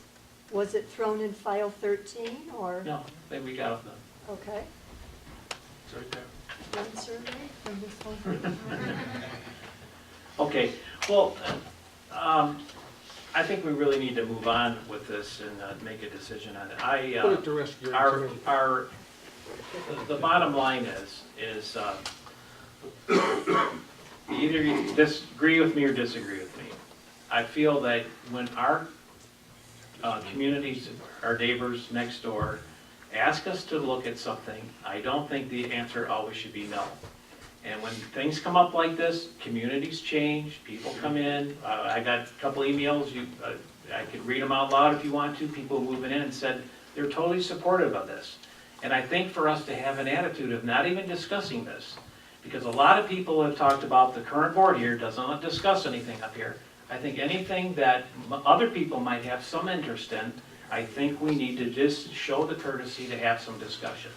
And it doesn't mean that, we're gonna do anything, but I think it's healthy. And I know it's come up before, but I am sure of one thing, and we've talked about this, I think, a year ago, is that it would be really great for our community to do something for our families. Now, it was illegal for Salem Township, I'm just telling you from the past board, to support our cemeteries for 40 years that they've been contributing to. All of a sudden, it becomes a way of making it of historic interest that this board passed to start supporting our cemeteries again. So all I'm saying is that, I don't know, but maybe we could find out a way to have a small fund set up some way. I'm just saying we need to get a committee together, figure out how, when somebody says it's a non-resident, when they go to some of these communities, how can we support the families in Salem Township? And I think we should. I mean, what else are we gonna do with some of the funds that we have? I think, but again, I think it's good discussion, and I think we should move on, and I appreciate the diligence of people who have been, that might have a passion for it, that have come and given us. But I just don't think the answer always should be no, and I appreciate your time, and I know some people are bored with it, talking about it, and need to move on.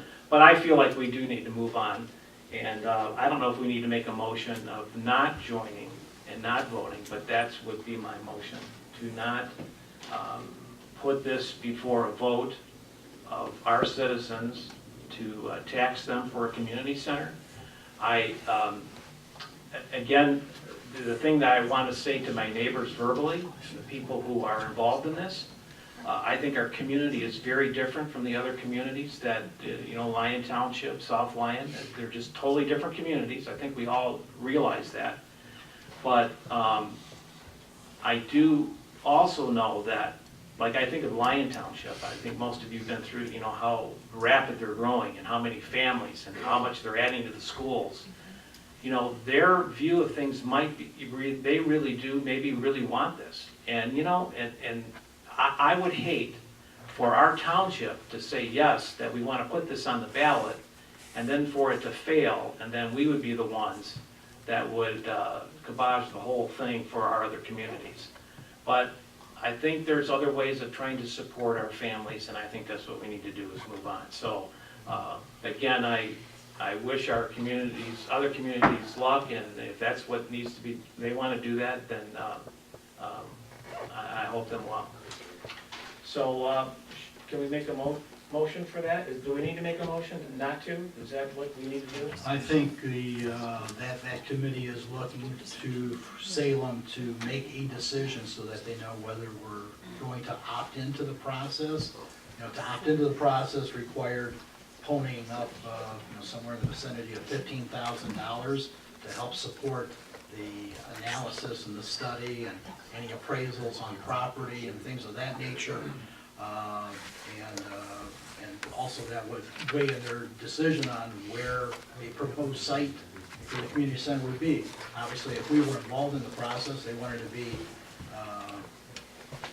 cognizant of our needs as well too, and try to come up with a location that would suit all 4 communities. But if we're not in the process, obviously they'll take that into consideration as they go forward. And that would certainly help them in their deliberations if we made that decision. So they'd like a motion from us? Definitely. To make it simple, we could just say motion to not participate with the Solera Community Center in Salem Township, for Salem Township. To not participate with the Solera Community Center. The point was, Del, the point that was made earlier, that Solera and the community center are 2 different items. So if you don't want to participate in Solera, that's one issue. And if you don't want to support the community center, that's a second issue, and they should be both clearly stated. Yeah, we can just put an and in between. To not participate with Solera and the community and the South Lyon Community Center.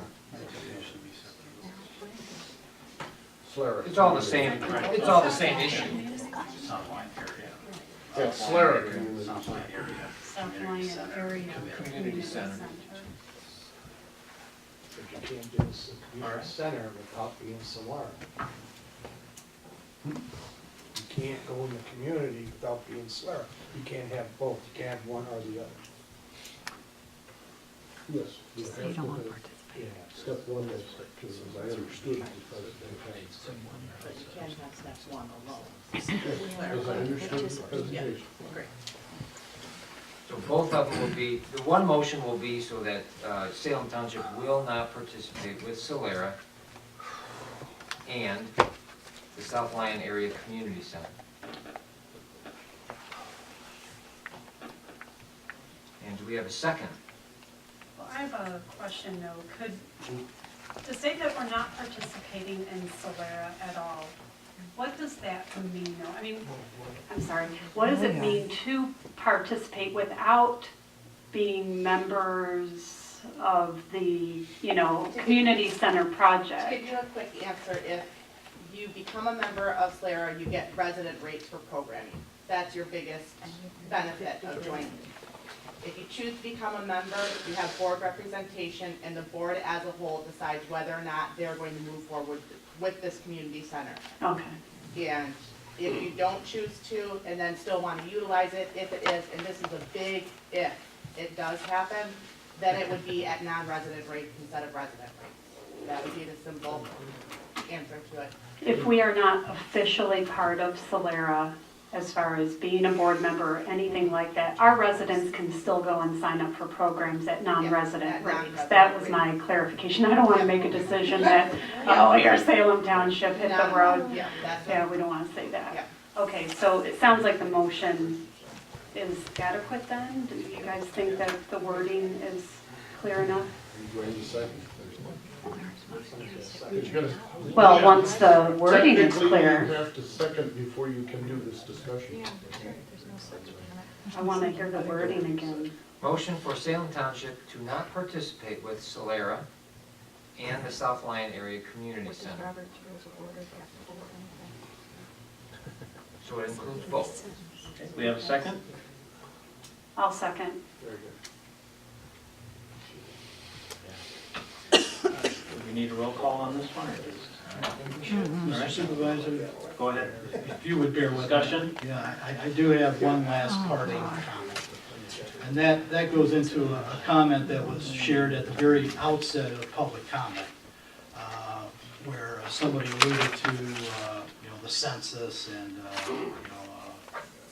declining percentage of younger families. Well, that's what the census showed in 2010. And I think what, Mr. Whitaker, you made a comment about, the growth that's happening in Lyon Township, and perhaps, there's a larger percentage of their population that is desirous of having that, as well as Green Oak and South Lyon as well. But, when you look at a community center, it's gonna take a while to build that. And so something that ends up on the ballot this year, if it were to get approved, won't be built until 15, won't be in operation until 16. And when you try to look at, because we're an integral part of the South Lyon Community School District, and I think we need to have this collaborative effort, and as Gary mentioned, and I commend him for his comments there about, being willing to sit down and talk with our neighbors and listen to different ideas, and not necessarily close the door without having, the research and the discussion. That I think, in one sense, we need to kind of have an open mind about what is our community going to look like down the road. And do we just necessarily close the door today and preclude being involved to a larger degree with something like a community center that I think in the long run could be a huge asset for the region. Yeah. And to that end, Mr. Supervisor, while, personally, I'm sorry to see that, that the survey results show such a strong opposition to being involved in that. I think at this juncture, I'm willing to go with the pulse of the community here, but I think the one question that I would have loved to have seen on the survey is that if you could have it for free, would you be in favor of it? And I think if there's a way that we can bring money to the table down the road, through corporate sponsorships and those kinds of things, it might behoove us to reevaluate this down the road. Well, let's, we have a motion on the table, so, and I hear and I respect, your opinion. Now, in my opinion, the thing I have is about taxing. The facilities that are built, you take the South Lyon School District and you look at all the buildings that they own. You look at buildings they're not using. I mean, it's frustrating as a taxpayer to look at your taxes and see where your money's going to. And as I say, as a community center, someone sent me an email and thought it was perfect. You leave a lot of that stuff now up to the private sector. There are people that, there's so much of that stuff that's out there that people are involved today, and I think that when you look at your property taxes and see what it's going to, you have to say, are our communities, and I'm not just talking about South Lyon area, I'm talking about all the areas. You look at about how high the taxes are getting, and people are stressed out. People don't have the money to do it. I mean, the pay rates of people are not going up. And when you look at just the tax, the way they're taxing, and when you look at your heating bills at your homes, you look at they build these huge buildings, and somebody's paying it. We're paying it out of our taxes, and I just think it's not good stewards. We're not being good stewards in our communities when we're. Again, some communities love it, but I just think that in our town, I think that we've got a unique town here, and I think we should find ways to help do things for our community, for our people, do positive things. But again, I'm just against raising taxes and against having building big white elephant buildings. I belong to the Wayne Center, play racquetball out there, and they are doing anything that they can to try to get people to come in and support it because they need it. It's just the facilities take a lot of money to keep them up. So, Dan. I just have a couple points that I'd like to make. First of all, on the motion, why don't we substitute joining instead of participating? It has a negative connotation to say we're not going to participate. I think Mary Beth kind of touched on that. I think the other thing, like you said, Gary, and then that also goes in conjunction with what you said about not saying no. We just don't want to join at this time. doesn't mean our people don't want to participate. And maybe we'll find a way to make it easier for them to participate without spending that kind of money.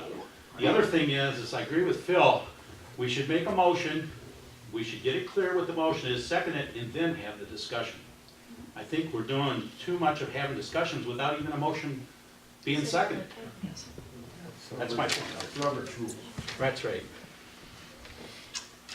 Well, we're back to Gary. Would you like to switch out the word join with participate? No, I think the way we had it before was fine. So Nothing participate. involved. Okay. So the motion as it stands right now, motion for Salem Township to not participate with Solera and the South Lyon Area Community Center. And it was seconded by Mrs. Smith. And Any other comments? We'll take a roll call. Converse, Yes. Daniel, Yes. McLaughlin, Yes. Schmidt, Yes. Trent, Yes. Wensley, yes, and Whitaker. Yes. Okay. Under some discussion, Sandy, you wanted to have us discuss some stuff about the property, the USD? Well, I'd like you to review what you said last month, Okay. if you could. What the committee and, because Okay, it's not in the the minutes. board had selected a committee on the Showstack, or the USD, which consists of Mary Beth Schmidt and David Trent and myself. And from time to time, we have met with them in discussions of, just about the referendum that was done on the properties, which that's in the courts as there's no written decision has been made about what is going to be allowed in that, as we call the centerpiece, which is on the north side of M14.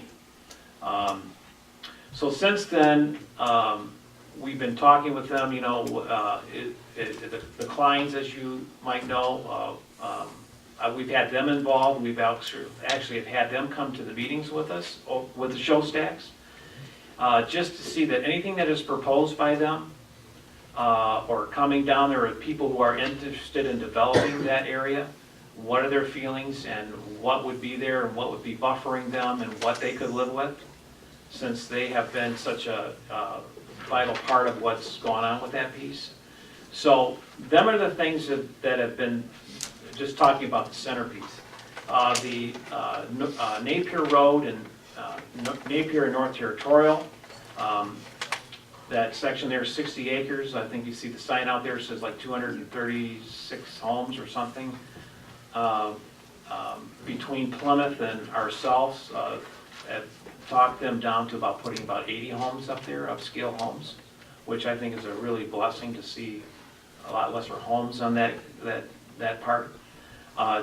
Showstack did purchase the property, the JCI property, and so we are, they're talking about a residential use up there. We haven't seen any plans yet, but that's what they're talking. And so they'll have to go through the regular process of changing the zoning for that property. So then, let's see what else, the water. It was last year at this time, down there I met the Plymouth supervisor down in Florida. We had a conversation about the sewer and water, that I was surprised to find out that they had capacity that could supply across Napier Road. They did, we had been investigating the Yucca sewer coming across and have been spending a lot of money on that. And it seemed like between Detroit Water and also, I don't know if it's Watula or exactly what it is, and little of both, that there is enough capacity just to supply that four corners of the USD there, enough capacity. So which is just, if that happens, and it looks like it's a go with that, it's a real blessing for that area, instead of having to worry about a pipeline coming through and then us being in the sewer business. So if that would happen from Plymouth, be Plymouth Water and Sewer, they'd be billing, taking care of that section. It wouldn't be us in Salem Township. So, what else am I missing? I think that's, any other questions about it? Are these meetings, have they been posted? Now, these are meetings of just a committee. There's nothing being set, but it is, again, what I have actually asked the planner to do is to put a, all you have to do is read our current ordinances, what they have to do to move forward. And it's there for the reading. They need to read it, but, we've had a lot of issues. We haven't incurred, I think, Mr. Plato, you've been to, one meeting? And we haven't incurred any attorney costs. We do not meet with Showstack's attorney, and our attorney is not present. There's nothing being done, it's just discussion of how can we make this, if it's gonna be developed right, and they need to follow the right process and go through and apply what they need to do. There's not gonna be any shortcuts or, that's kind of what's been happening. So it would be really exciting to see something, and whatever it goes over there, we just want to see something nice. And when that all happens, or if there's something, when they show us the plans or reviews, the community over there and everybody will be notified to come in and start that process, so everybody knows what's going on. But nothing is for sure. I mean, they could come up with something else they want to do, but if there are some real developers that are coming in and are interested, it seems like they have it. Now we want to see it. Well, if the meetings are not posted, how was it that Kleins knew to go to the meetings? I asked them. Then can I ask you, if we have a committee formed and we have 3 board members on that committee, why is it not subject to the public being able to attend also? I mean, there's no public notification of that. All I'm saying is that they are showing, nothing is for sure, but they're showing plans.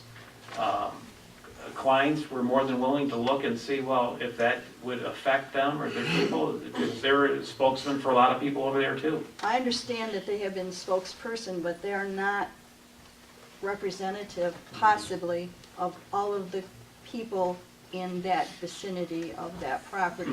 And if we're having certain people having the ability to attend meetings without... That's what they've done for years. That's what they've done for years. That's why we've incurred so many attorney fees of trying to figure out what's going to go on that piece of property over there.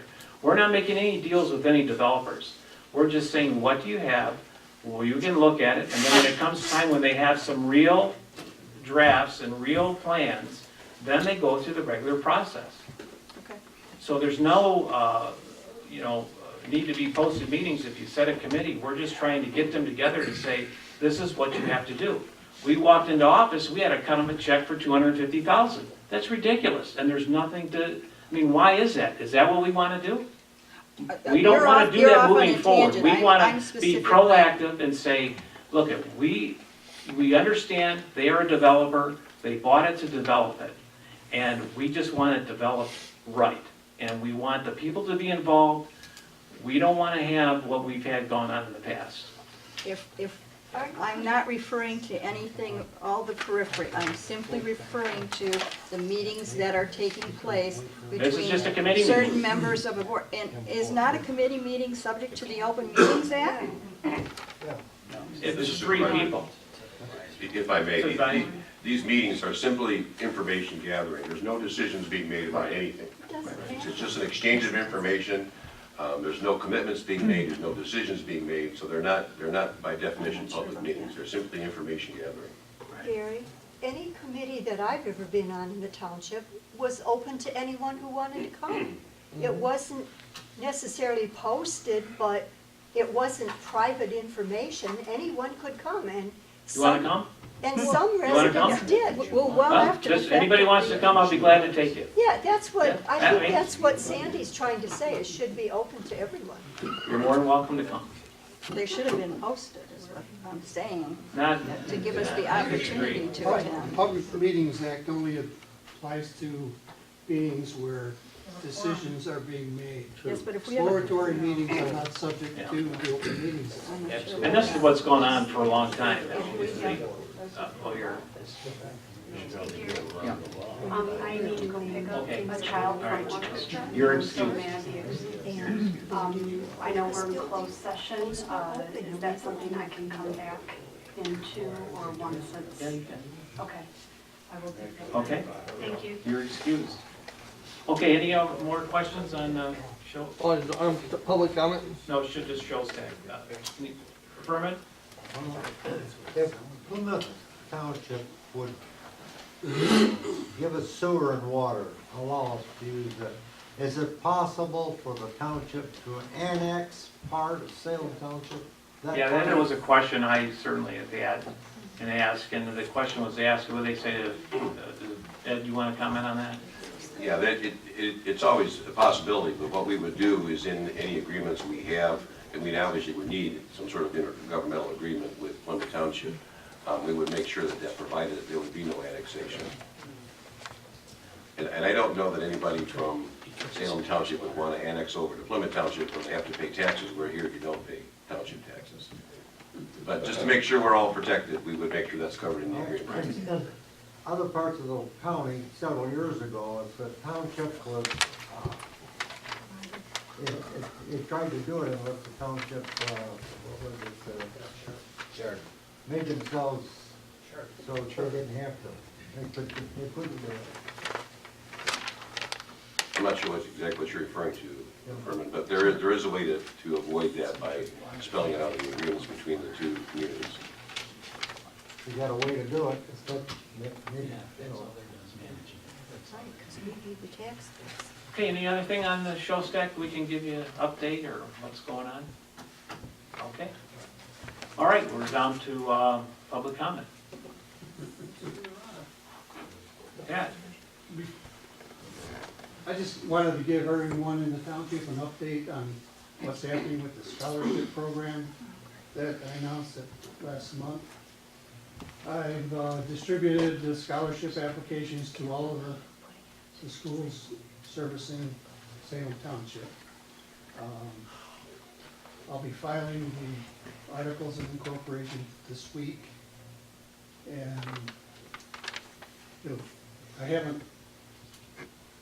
I'll be appointing a board, a corporate board, that'll be done later on. So the bottom line is, things are moving along very well, albeit slow. And I'm hoping that by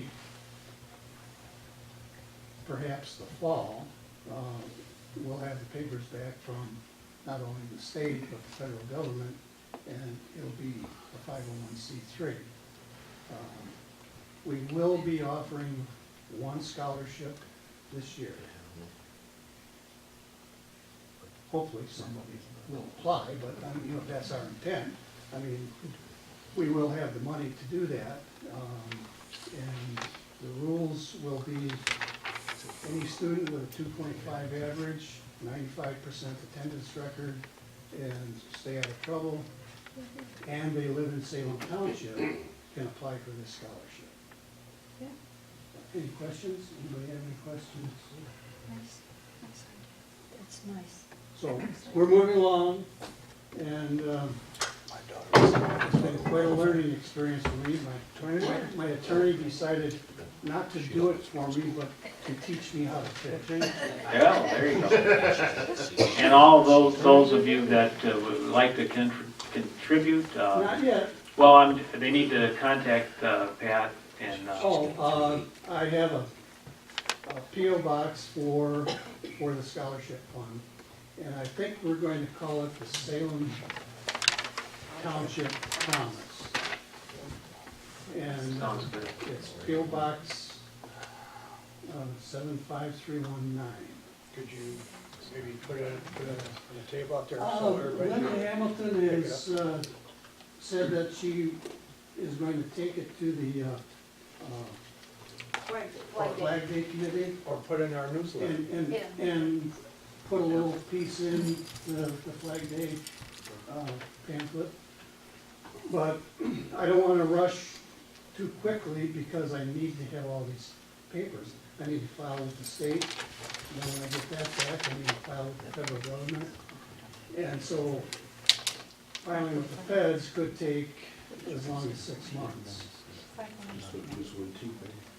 Well, yeah. Oh, no, the learning how to fish involved a lot of reading and studying and using the right IRS words in the articles of incorporation. So it's been quite a learning process for me. But the good news is we're moving along. The schools have the applications. Closed session in here. All of the counselors at the 4 schools. Why didn't it put it on the agenda? So It's, it's all good. It's all good, folks. On this one. Thanks, Pat. Okay, anyone else? Oh, no. Okay, is there any progress being made in the Hamilton lawsuit? No, None whatsoever? no. Okay, just wondered. Okay, anyone else? Bud? I brought this up a couple months ago. Remember, a few years ago, we used to have a committee to beautify Salem Township. Once a year, volunteers got together, designated a road to clean it up. That way you can, and to meet your new neighbors, have a great day with everybody else, and women can bring, potluck and feed, whatever. I just thought it'd be a good idea if we brought that back Great idea. in Salem again. You know, from what I've understood, that during the cleanup days that they have, that used to be done. I think now all we do is put a dumpster out there and get free compost, but nobody cleans up anything. But it might be good to reinstate that back again. Okay. We'll put you in charge. That's fine. Yeah. That's fine. Yeah, I got plenty of time. But no, thanks, Bud. That's a Okay. great idea. Okay, anyone else? Larry?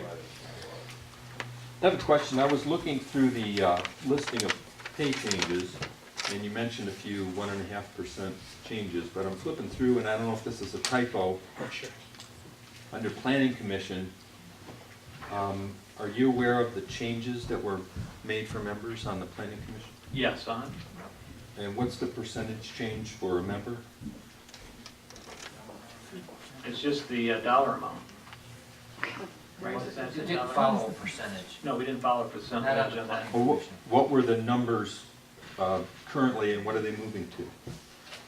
I think it's $125, isn't it? For a meeting? The chair was 122, and they moved it to 150.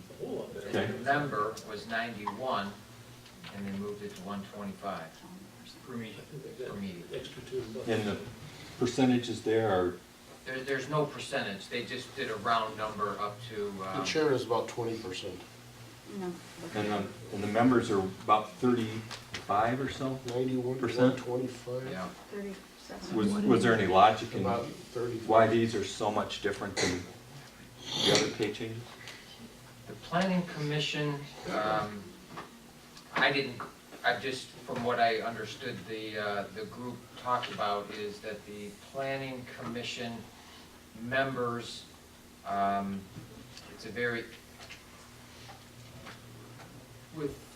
very integral part that they spend a lot of time studying outside of the committee meeting itself.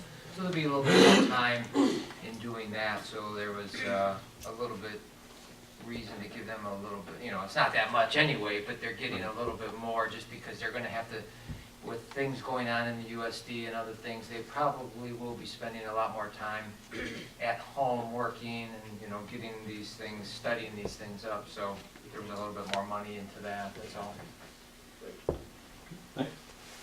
Thank you. Pat? The old rate of pay was higher than most townships. I'm amazed that that went up to 125 a meeting. Okay. Anyone else? Sandy? We sent 2 members to the MTA conference in Traverse City. a few months ago, and that was several $1,000s by the time, I mean, we've got 2 checks cut to them for Mr. Trent and Mr. Converse for, one was $275, one was $330 or something for travel expenses alone. By the time we figured the cost of the conference itself, as well as the periphery costs of meat, food and lodging, I'm sure the township has spent several $1,000s on that, and I've waited for 2 meetings now to hear some kind of report for what they found from that, or certainly which would give the residents here some idea of what their money was being spent for. And I'm a little disappointed now that we've yet had a second meeting and no reference at all to that meeting. So possibly we could address that in the future. Sure. Just waiting for you to ask. Quite honestly, I don't think I should have to ask. I You think can that ask should be anytime. Why don't you call forthcoming. Dale up and call David up and they'll tell you No, exactly. I don't have, no, in a Or public anything, forum. no, whatever. If the public wants to hear it, you want to hear what the meeting went, bring all your materials. We'll stay here all night. Not a problem. Okay, anyone else? Joanne?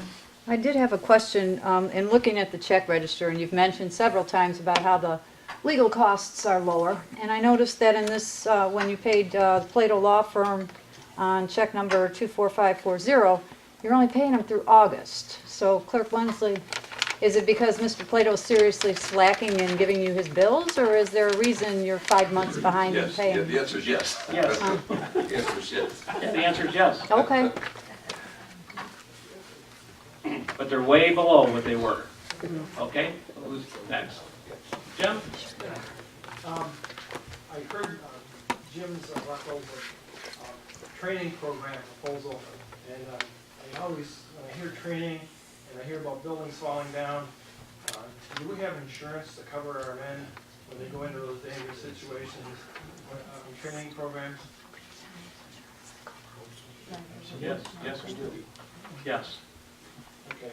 I was reading, courtesy of someone else, section 3, Act 321, there's a section in there, 123.1135F, which seems to say that once you become part of a group that's authorized to levy bond and put out millages, then you can't get out of it yourself. You read that section, you have different, that seems to what it says. So I want to bring that to your attention.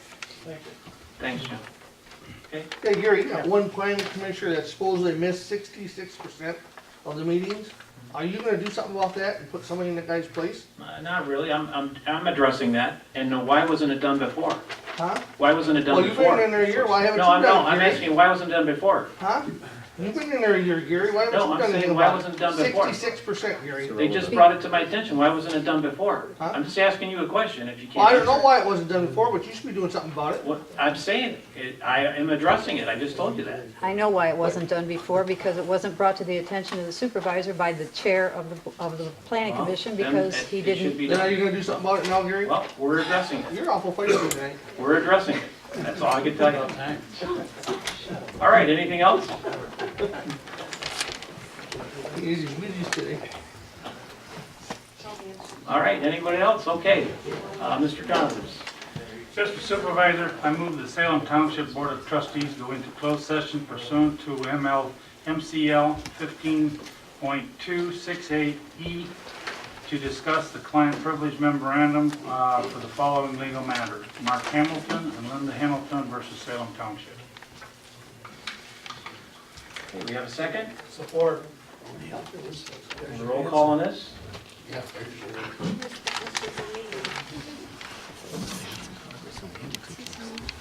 must be some progress there, Gary, huh? All right. Converse? Yes. Daniel? Yes. McLaughlin? Yes. Schmidt is back. Trent? Yes. Wensley, yes. And Whitaker? Yes. So we'll take a recess. It's Why didn't I tell there was no 10. progress?